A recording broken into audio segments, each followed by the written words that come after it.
I'm going to teach you guys how to find good music libraries. Follow these tips and you'll be able to best determine if a music library will be a good fit for you to submit to. First, we're going to go over some good signs that you might find on their websites, but stick around until later because we're going to also go over some major red flags. Good sign number 1, they have a fair deal for their composers. You want to get 50-50 deal is the industry standard.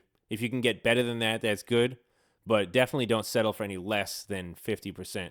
This is 50% for sync fees and back-end royalties. Don't even consider working with any library that gives you less than that. Good sign number 2, they list recent placements on their website. Assuming they are an active library, they probably have some recent placements, and hopefully these placements are on reputable/popular shows. So if it's a show that you've heard of and you've watched, that's a good sign. Don't be alarmed if they're not fully up to date with these, because their main goal for the music libraries is for them to license and pitch the music to clients.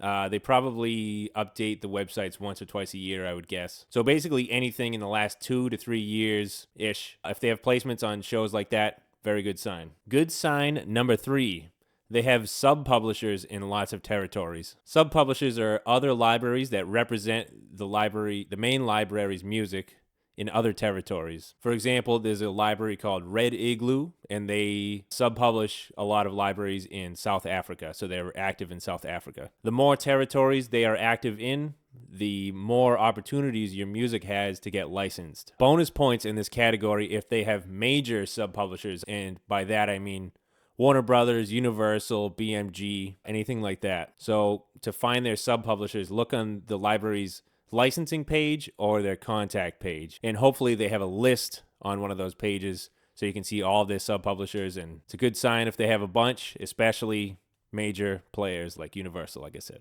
Good sign number 4, they have more than one staff member. Some libraries are a one-man show and they do just fine and it's not a problem for them, but having a full staff of employees is a sign that they're doing well, they're thriving, and they can afford to hire more people. Having a full staff can also increase your chances of getting a response.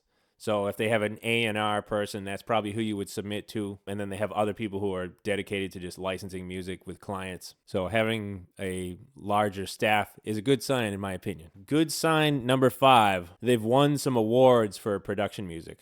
Obviously this is not necessary, but obviously it is a good thing if a library has production music awards. From my experience, the award-winning libraries do very well. They do above average. And if they've won an award, they're probably going to brag about it. They'll list it on the website. A definite good sign. Not necessary, but, a plus if you can find it. And if you're submitting to an award-winning library, make sure you have A+ material, your best material that you've written and recorded. Good sign number 6, the music on their website is easily accessible. Some libraries require an account for you to sign up before you can even browse the music. You want to find libraries where you can listen to the music and determine if they even have good music. It is understandable that they do this because they don't want anyone stealing their music. So I get that. But it's like if you walked into a store and you couldn't even browse the items that they have, then you're going to walk right out, right? If you can't hear the music, how do you know it's good? How do clients know it's good? Will they ever sign up if they can't hear the music in the first place? My guess is no. If it was me, I would move on, go to another library. If I was the client, I would just go somewhere else where I could listen to the music. Okay, those are all your good signs. Now we're going to go over some major red flags. So be wary of these, beware. This info will help you avoid potentially bad libraries. And some of these will mirror the good signs too. Red flag number 1, they try to rip off their composers. There's some libraries that are offering only 25% of back-end royalties, so that's a no-go. Why should they collect any writer's share if they didn't write it? And there's some libraries that will not even pay you sync fees. They'll keep all of those, so don't sign up for any of these. It's scams, to put it nicely. Also, never pay to submit your music to a library. Big red flag. Red flag number 2, they don't list placements on their site. This is a potential sign that they don't get too many placements or they don't have anything reputable. I will say that not every single library lists their placements on their site, so this one is not 100% necessary, but it's a little concerning maybe if they don't have anything listed. I would say you can disregard this red flag if they check all of the other good sign boxes, but If it's questionable across the board with everything else and then they don't list this, then probably move on. You can disregard this red flag if they have awards and Subp Publishers. Red flag number 3. The placements on their website are all old. This is a potential sign that the library is no longer active or no longer popular. If their placements are all from 20 years ago, then it's likely that they've had nothing good since then. We must wonder if they've gotten anything recently. Even a handful of recent placements is a good thing. They tend to display their biggest and most recent placements on their site at the top of their page. Red flag number 4. They don't have any sub-publishers. While there are some independent libraries that really just focus on one area, especially there's a lot of ones in the US that do this, having sub-publishers to me is a no-brainer. You want to get into all territories.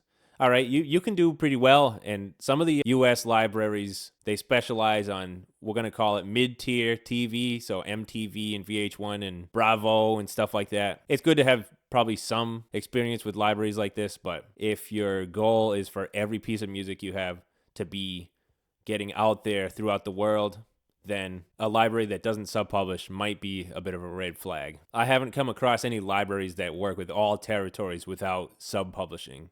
Even like Universal Music, they have a Universal Music China website. They have a Universal Music Germany, etc. There's language barriers. Obviously, even if it was like me trying to license my music, I don't speak Spanish or German or anything. So sub-publishers are needed to break the language barriers. They have established connections in other territories. So a library that's just in one country is likely not going to have connections anywhere else. Red flag number 5, they have dirt cheap pricing on their website. This is a sign that a library is desperate. You don't want to earn pennies each library statement. You want to earn hundreds or even thousands of dollars every statement. So avoid libraries that are charging like $9.99 for unlimited downloads per month. The legit libraries will have sync fees and needle drop fees for big placements, and even sometimes for smaller placements. Working for a subscription library like that would be like working for McDonald's as opposed to working for a,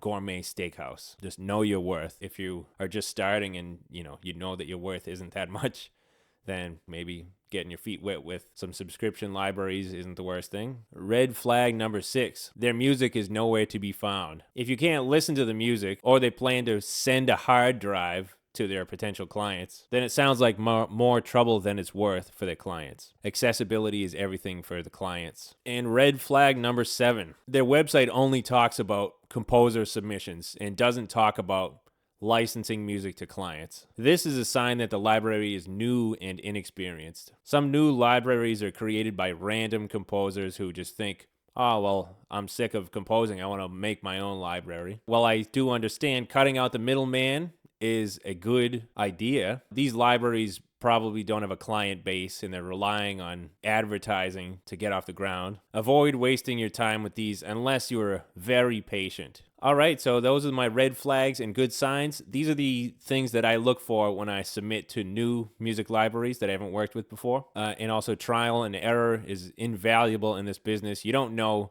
how good a library is going to do until you've worked with them and you've seen for yourself. I've worked with plenty of libraries that have not worked well for me. For that reason, I recommend only submitting about 1 album's worth of material to a library. Don't give them like 5 albums right at the beginning, because what if they are not good? Then you've wasted, 50 tracks. Submit 1 album, wait a year or 2, see how well it does as far as sync fees, back-end royalties, placements. Then you can evaluate how well they do. If they're doing really well, submit more to them. If they're not doing well, don't submit any more to them. It's as simple as that. And eventually, you'll have enough library connections where you won't really need to shop around anymore. You can be like, oh, I know that this library is good with this style. I'll send it to them. If you have a nice network of libraries that you work with and are familiar with, then you won't need to look anymore. Happy hunting, everyone, and be sure to subscribe. We'll see you in the next one. By the way, guys, I also offer one-on-one sync licensing virtual courses. You can check them out on my website. Check out the details. Link is in the description. Classes can cover whatever you want, such as mixing critiques, how to submit to libraries, how to compose music for TV, mixing and mastering techniques, finding music libraries, and much more. So sign up today.